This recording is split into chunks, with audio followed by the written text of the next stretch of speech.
Tem muita coisa que a gente escuta por aí sobre o sono infantil que não é verdade.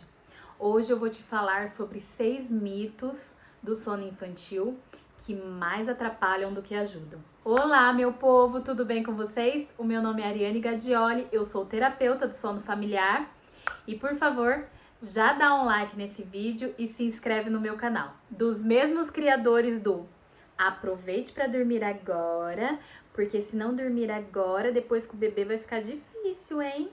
Eu vou apresentar para vocês 6 mitos sobre o sono infantil. Mas antes, comenta aqui para mim. Você já ouviu alguma ladainha, alguma balela, algum mito sobre a sua maternidade? Conta aqui nos comentários pra gente desmistificar isso. Mito número 1. Se não dormir de dia, vai desmaiar à noite. Mentira. Por quê?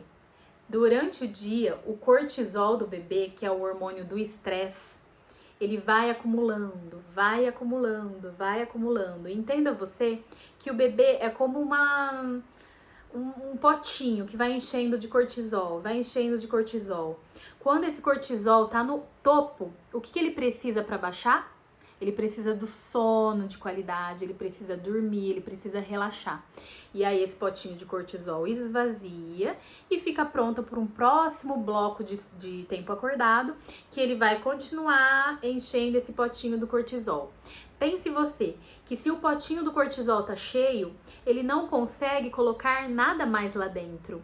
Nem conhecimento, nem habilidades novas, nem regulação emocional. Aquele bebê com cortisol tão alto e com o potinho tão cheio precisa descansar para liberar novo espaço para coisas boas e novas que você vai oferecer no tempo acordado dele.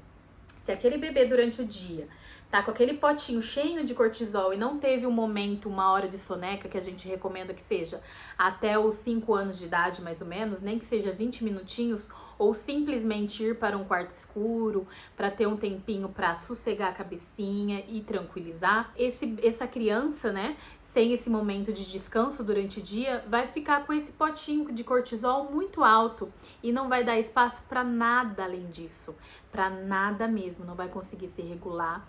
E uma criança que não consegue se regular, que não tem paciência, que tá irritadiça, que tá estressada, que tá nervosa, à noite vai ser muito mais difícil de se desligar. Porque a gente adulto, quando a gente não dorme e fica com privação de sono, suponhamos que tem uma viagem que você marcou e o voo é às 5 horas da manhã. Você nem dormiu direito, mas teve que obrigatoriamente acordar a 1 hora da manhã. Se dormiu 1 ou 2 horinhas depois que arrumou as malas. Enfim, foi pegar esse voo. Pegou o voo, chegou no destino 12 horas depois, sem dormir direito na viagem. Porque às vezes você não consegue dormir no avião, às vezes tem crianças que não deixam você dormir. Então você tá virado, você tá há muito tempo acordado. Possivelmente mais de 20 horas acordado. Isso é privação de sono para nós adultos. Agora compare essas 20 e poucas horas de sono, que é uma privação de sono para nós adultos, num bebê ou numa criança que não tá fazendo a soneca, que não tem um momento de descanso durante o dia. É a mesma coisa. Você consegue se regular depois de uma viagem dessa? Você consegue olhar com amorosidade para a coisa e falar com as pessoas com paciência, calmo?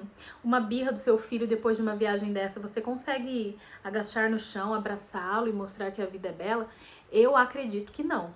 É a mesma coisa que acontece com a nossa criança, mas a nossa criança tem um limiar muito menor do que o nosso. A gente não faz mais sonecas, a gente já tem um limiar, uma capacidade de tempo acordado, né? Bem mais longo do que o bebê, do que a criança. Eles não, eles até uns 5 anos de idade precisam fazer uma pequena pausa durante o dia, que seja para que esse potinho do cortisol se esvazie, para que ele consiga se regular novamente e consiga levar o seu dia na tranquilidade. Mito número 2. Quanto mais tarde o seu bebê dormir, mais tarde ele vai acordar. Não, não é verdade. O horário biológico da criança sempre vence. Se o seu bebê, se a sua criança está acostumada a acordar 6, 7 horas da manhã, pode crer que nesse dia de festa julina, se você colocar ele para dormir às 11 horas da noite, amanhã ele vai estar levantando às 6 horas, 7 horas e olhe lá se não vai estar acordando mais cedo. Por que que isso acontece? Lembra que eu expliquei pra vocês do potinho do cortisol? Tem um outro hormônio que é o hormônio oposto ao cortisol, que chamamos de melatonina. É o hormônio do sono, o hormônio do descanso, o hormônio do relaxamento. O cortisol é o hormônio do estresse, o hormônio da luta e fuga, o hormônio da agitação. É um hormônio estimulante. Já a melatonina não, é um hormônio que baixa a guarda da pessoa e faz ela ficar prontinha para o sono. Esses dois hormônios, eles têm horários de pico, dependendo da idade da criança. Basicamente, quando a sua criança é pequena, o horário de pico do cortisol é na primeira parte da manhã e o horário de pico da melatonina é na primeira parte da noite, até as 9 horas da noite. Quando você não aproveita esses horários de pico para sua criança estar desperta na parte da manhã ou para sua criança já estar na cama na parte da noite, você perde a janela de oportunidade desse hormônio trabalhar melhor do que ele trabalharia sem aproveitar essa janela. Pense você que a criança tá com aquele cortisol, porque também se ela não foi dormir na hora certa, basicamente 7, 8 até 9 horas da noite, ela vai aumentando o potinho do cortisol, vai aumentando o potinho de cortisol. Com aquele potinho tão cheio de cortisol, à noite, quando ela for dormir, além das 9 horas da noite, ela já não aproveitou a descarga de melatonina que o corpinho dela naturalmente estava programado para ter. E aí, ela não vai aproveitar essa carga de melatonina para liberar esse cortisol, para encher esse potinho, entende? De melatonina, que é o hormônio do relaxamento. E aí, a noite dessa criança, o sono dessa criança não vai ser de qualidade. Então, por isso que isso é um mito, porque quanto mais tarde a criança vai dormir, o horário biológico dela, o horário que ela já tá acostumada, que o corpinho dela já entende que ela tem que acordar, vai sempre vencer. E outra, ela não conseguiu aproveitar essa janela de oportunidade para esvaziar mais rápido esse potinho de cortisol e encher com o hormônio do relaxamento. Então a gente precisa usar esse momento. Por isso que eu recomendo que as crianças vão para a cama até 8 horas, 8 e meia no máximo, porque às 9 horas, que basicamente, né, a maioria dos estudos fala que é o pico da melatonina, as crianças já estejam em sono profundo. Mito número 3. Eu vou dar fórmula para o meu bebê, porque assim ele vai ficar saciado por mais tempo e vai dormir também por mais tempo. É uma mentira. O leite materno e a fórmula têm a mesma caloria. Pegue você 100 ml de leite materno, com 67 calorias aproximadamente, e 100 ml do Aptamil Pro. Os mesmos 100 ml têm aproximadamente 67 calorias, ou seja, se eles têm a mesma caloria, não adianta vir com essa de que o seu bebê vai se prolongar à noite, porque ele vai estar com a fórmula no estômago dele. É verdade que o leite materno é mais biodisponível e acaba que a digestão começa a ser um pouquinho mais facilitada. Assim como a gente à noite faz às vezes um churrasco e a gente vai dormir com aquela barriga pesada de carne, é totalmente diferente se numa noite a gente comesse uma sopa, um prato de sopa. A digestão é muito mais lenta, porque aqueles legumes cozidos, né, são muito mais agradáveis para toda essa digestão e não deixam o seu estômago pesado. Acontece a mesma coisa, né, com a fórmula e o leite materno, mas isso não quer dizer que o seu bebê vai dormir toda noite, não. Isso quer dizer que ele tá se sentindo um pouco desconfortável e realmente pode ser que aquela fórmula dê uma baqueada assim, você pode sentir uma diferença, mães que já fizeram essa técnica, mas se o seu bebê não tem autonomia de sono, basicamente ele vai acordar em todo o micro despertar, porque ele vai precisar da sua ajuda para voltar a dormir. Porque se ele dormiu no seu peito, ele vai acordar em todo final de ciclo de sono para pedir a sua ajuda para voltar a dormir. Quando o bebê não tem autonomia de sono, é isso que acontece, independente se no estômago dele tem leite materno ou tem fórmula. O que faz o bebê prolongar uma noite de sono não tem erro. É rotina bem estabelecida, ambiente adequado, higiene de sono, rituais pré-definidos e autonomia de sono. Isso tudo eu já fiz uma playlist, inclusive, aqui no meu canal para ensinar como que se faz. Não venha com essa de dar fórmula pro seu bebê achando que ele vai dormir mais, porque isso pode ser um tiro do pé. Além de gastar dinheiro com fórmula, você vai ter que gastar dinheiro com o meu curso online. Tô brincando porque eu não tenho ainda, mas tô pensando já em fazer, viu? Tudo que eu ensino aqui no canal, se vocês pegarem e realmente assistirem com atenção, com consciência e com presença, os meus vídeos, vocês não precisam de curso online nenhum. Se você tá gostando desse vídeo, dá um like e se inscreve no meu canal. Isso me motiva a trazer mais conhecimento para as famílias que precisam. Mito número 4. O bebê tem que fazer a soneca em qualquer lugar para aprender a dormir em qualquer lugar. Nem você consegue dormir em qualquer lugar. Por que você quer que o seu bebê aprenda a dormir no claro, com cachorro, papagaio, motoqueiro passando, tudo de qualquer jeito, gente falando, gente assoviando? Por que você quer que seu bebê aprenda a dormir em qualquer lugar? Neurocientificamente, o cérebro do bebê e o nosso próprio cérebro gosta de previsibilidade. Então, o nosso cérebro, o cérebro do bebê, eles associam o ambiente ao descanso, como ele associa o ambiente à comida, como ele associa ambientes à higiene, ele associa ambientes. Então, ter um ambiente adequado para o seu bebê dormir faz ele relaxar para que ele receba aquele sono com qualidade. Uma soneca em qualquer lugar, uma soneca no carrinho, uma soneca no sling, uma soneca no carro, com o movimento do carro, é muito diferente de ensinar o seu bebê a dormir em qualquer lugar. E mesmo assim é algo pontual. Porque uma soneca, às vezes, no sling, no carrinho, na claridade, sentar realmente no cantinho dele, não promove um sono de qualidade para o seu bebê. Mas é algo pontual, é algo importante. É melhor fazer uma soneca não tão de qualidade de 20 minutos do que não fazer nada. Eu já falei para vocês do potinho do cortisol. Precisa pelo menos fazer uma sonequinha, nem que seja rasa, para que esse potinho esvazie um pouco, para que aquele bebê consiga se regular mais facilmente. Mas isso é pontual, é algo que a gente não deseja manter na prática, não deseja ter como hábito todos os dias, né? É algo que você faz num passeio, é algo que você faz na casa de uma visita que você tá fazendo. Então, basicamente, queira que o seu bebê na soneca aprenda e entenda que o cantinho dele dormir é o quartinho dele, no escuro, a partir de 2 meses. Já mostrei pra vocês num vídeo também, se não me engano foi de ambiente do sono, sobre escurecer o quarto a partir de 2 meses, porque aí o bebê já consegue identificar dia e noite. Então, é interessante ter esse ambiente adequado para que o bebê consiga identificar aquele ambiente como um ambiente propício ao descanso e ele relaxe mais facilmente. Além, é claro, de ter todo o ritual antes desse momento da soneca, como eu também já falei pra você aqui no vídeo de rituais. E já disse que aquele bebê daquela sua amiga que fala assim, o meu dorme em qualquer lugar, olha só, tá ali no carrinho, olha só, dormiu, tá dormindo. O seu precisa ir no quarto, o seu precisa de ritual, é porque esse bebê dela tá em privação de sono.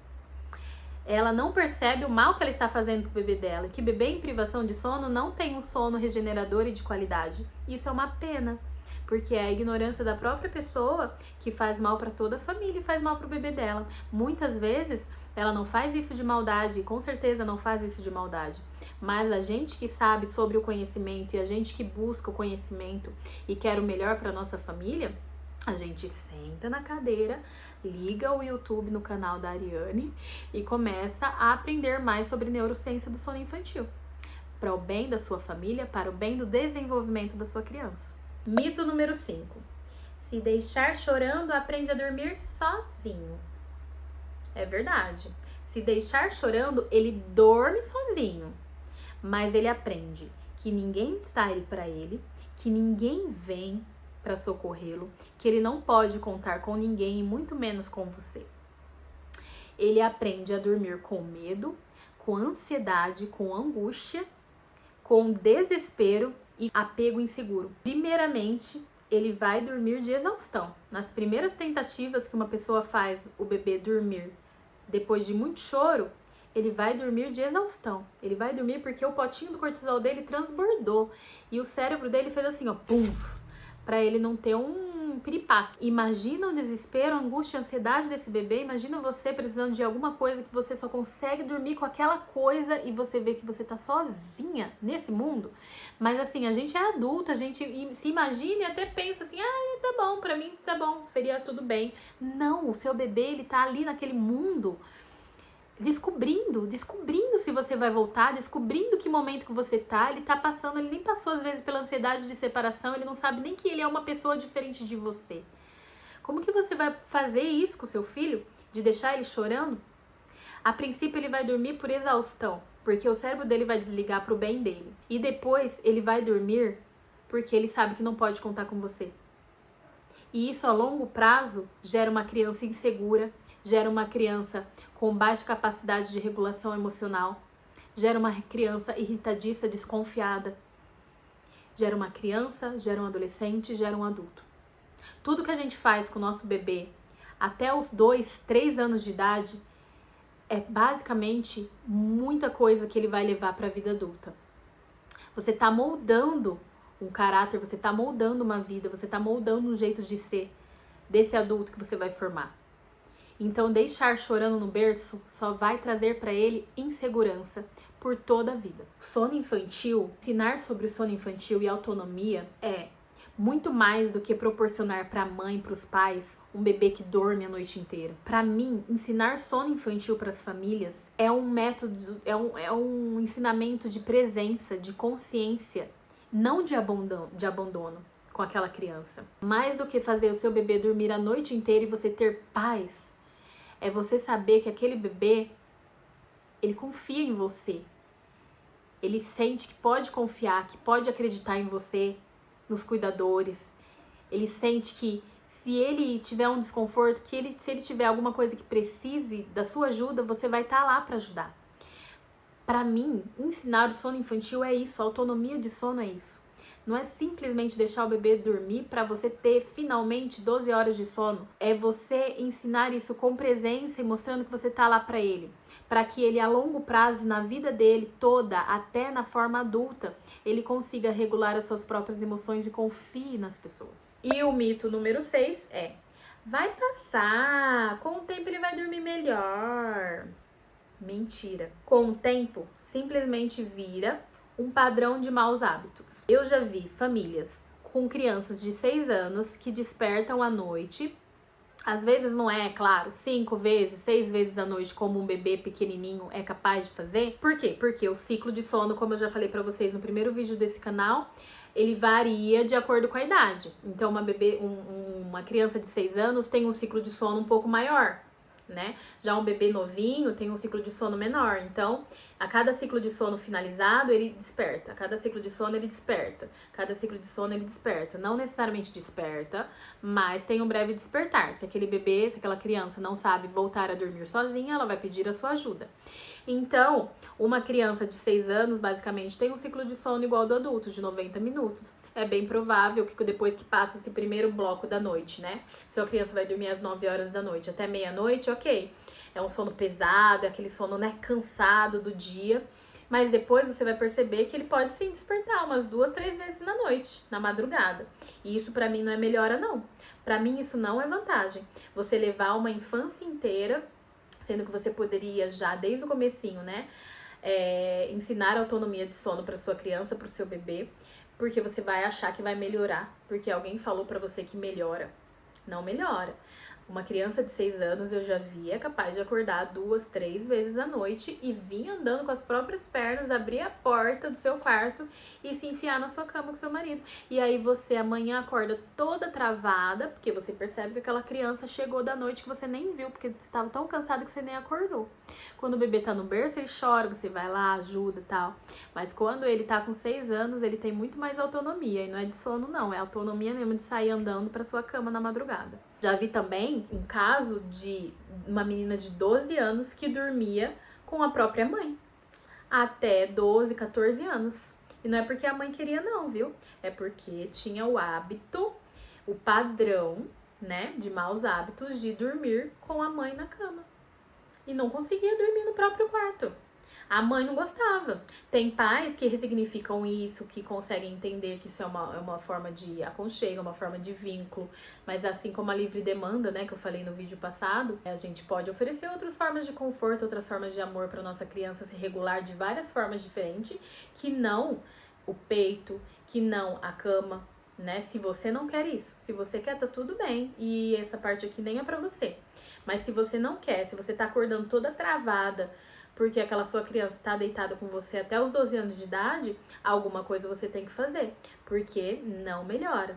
só piora. E aí, com o tempo, esses maus hábitos, esses maus padrões, vai virando uma coisa insegura naquela criança, naquele adulto.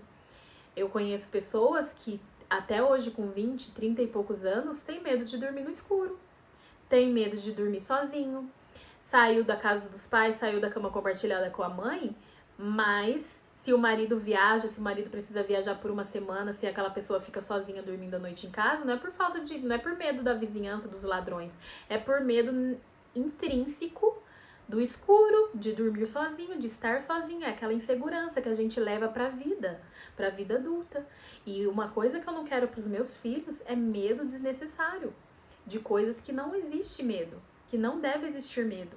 E se eu posso ensinar isso aos meus filhos desde que eu tiro eles da maternidade, eu vou ensinar. Porque a pior coisa é você sentir desespero, angústia de um hábito tão precioso na nossa vida como o sono. A gente passa 1/3 da nossa vida dormindo. Olha só, 1/3 da nossa vida dormindo. Se você tem 60 anos, você passou 20 anos dormindo. Como que eu não vou ensinar esse hábito para minha criança, pro meu filho, para que ele se transforme em um adulto funcional, uma pessoa que não tem medo desse momento, que consegue lidar com seus despertares, com seus momentos, que não tem insônia futuramente? Entende que sono infantil, ensinar autonomia de sono vai muito além de ter 12 horas de sono noturno seguido para você ter paz. Vai muito além. Vai para a vida do seu bebê, da sua criança, do seu adolescente, do seu adulto. Uma coisa que eu falo, o melhor momento é no momento que você tá ali na maternidade, como eu fiz com o Luiz Miguel. Com a Lulu, eu tava na primeira filha, né? Eu tava meio perdida. Eu sabia a teoria, eu tinha estudado, só que o bebê na minha mão, naquele momento, eu não conseguia gerir. Eu não entendi nada. O Luiz queria que eu colocasse no carrinho dormindo no nosso quarto e eu ia, tá bom, vamos fazer isso, vamos fazer aquilo. Eu sabia a teoria, mas eu não sabia ainda como lidar com o bebê mais tantas informações. Mas com o Lizinho, eu levei ruído branco no quarto da maternidade. Eu pedia, por favor, pra enfermeira apagar a luz ou, né, não acender televisão na hora da noite, essas coisas assim. Eu enrolava ele no coeirinho, tudo que eu ensinei pra vocês no vídeo sobre o ambiente. E com 2 meses, o meu menininho já tinha autonomia de sono. Com 2 meses, ele já dormia a noite inteira. Na realidade, ele acordava uma vez só pra mamar, porque realmente era fome. E eu dava mamar pra ele e ele ia embora até às 7 horas, 8 horas da manhã. E aí, com 5 meses, se não me engano, ele realmente cessou essas amamentações da madrugada e dormiu a noite inteira. Eu sempre digo que o melhor momento é na hora que você tá ali na maternidade, seu bebê tá na primeira noite com você. Claro que não rigidamente, que não regradamente, porque a gente precisa estar com as nossas emoções boas também. Mas na medida do possível, a gente tem que colocar os caminhos de ritual, rotina, ambiente, higiene do sono, para que aquele bebê entenda o momento de dormir, entenda, seja sinalizado, tenha previsibilidade. E basicamente só fazendo isso, você já vai ter um bebê que vai se encaminhando para uma autonomia de sono com consciência e responsabilidade. Então o melhor momento é esse, de você pegar o seu bebezinho e já começar a aplicar. Mas se você não conseguiu aproveitar esse melhor momento, o melhor momento é agora. É exatamente agora. Eu não sei em que momento que você tá. Se o seu bebê tem 1 ano, se o seu bebê tem 2, se a sua criança tá com 4, tá com 6, tá com 12 anos dormindo na sua cama. Mas o melhor momento sempre vai ser o agora. Não adianta chorar o leite derramado e querer voltar no tempo, porque o tempo não volta. Águas passadas não movem moinhos. O melhor momento é agora, então comece. Comece com o que dá. Ai, Ariana, eu não tenho ruído branco, ai, não tenho isso. No vídeo sobre ambiente eu já dei várias técnicas de como você fazer essas coisas, essas alterações, sem mexer no bolso. Então não é desculpa. É basicamente começar com o que tem, com o que você tem nas mãos. Esses mitos mais confundem, né, a cabeça da mãe do que ajudam. E faz a gente pensar que na realidade o problema tá na gente. Quando na verdade não, o problema não tá na gente. O problema tá na nossa falta de conhecimento e de atitude, decisão para começar aquele processo. A autonomia de sono, sono infantil, é um aprendizado que a gente vai educando. E, claro, nos primeiros momentos, nos primeiros anos, aquela criança já consegue absorver e levar isso para a vida. Mas se você quer aprender uma técnica incrível, que vai também te ajudar na autonomia de sono do seu bebê, assiste esse vídeo aqui.